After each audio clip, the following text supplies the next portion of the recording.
Meie sõber Priit Pallo pühendas kogu oma teadliku elu autospordile.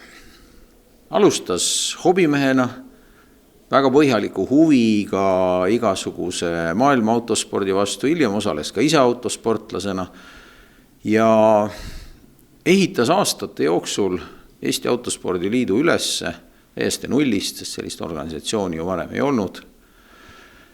Juhtis seda erinevatel positsioonidel, ehk siis terve tema teadlik elu koosneski autospordist. Sisuliselt Priit Pallo oli Eesti autospordi hing. Kui Priit aasta tagasi meie hulgast taevastele autospordi radadele lahkus, sest seal tuleb ka autospordis kord majja lüüa, siis tuli väikesel ringil Priidu vanadel kaasvõitlejatel, sõpradel Toomas Sildmäe, Rein Luik, Indrek Ilomets, Margus Murakas ja veel mõned mõte, et inimese tegemist ja tema tähtsust meie jaoks tuleb rõhutada inimese elu ajal. Et me rääkisime palju ja ilusaid toredaid sõnu Priidust, mis kõik pidas ka paika, aga et tegelikult selle auhinna oleks pidanud Priit saama ise. Kes on õigem spordihing kui Priit? Ja selle tõttu tegelikult tekkiski selles ringis mõte, et sellist taustatööd, mida väljaspool olijad ju tihti ei näe.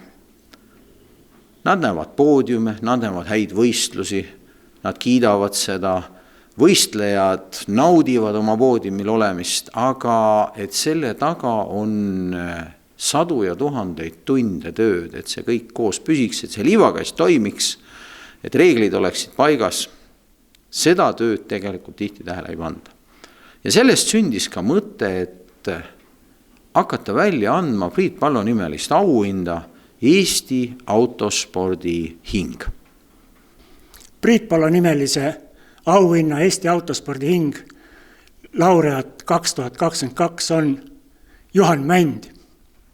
Esimese laureaadi valik polnud tegelikult raske.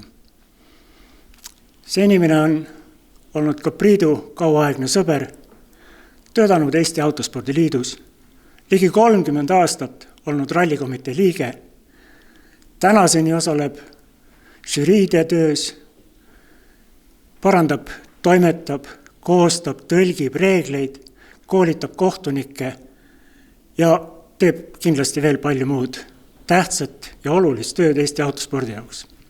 On muidugi ääretult hea meel, et sellise auhinna vääriliseks valiti. Meil on Eestis ju selliseid inimesi tegelikult palju, aga ka Eesti autospordil on palju aastaid ees, nii et kõikidele teistele tuult tiibadesse jaksu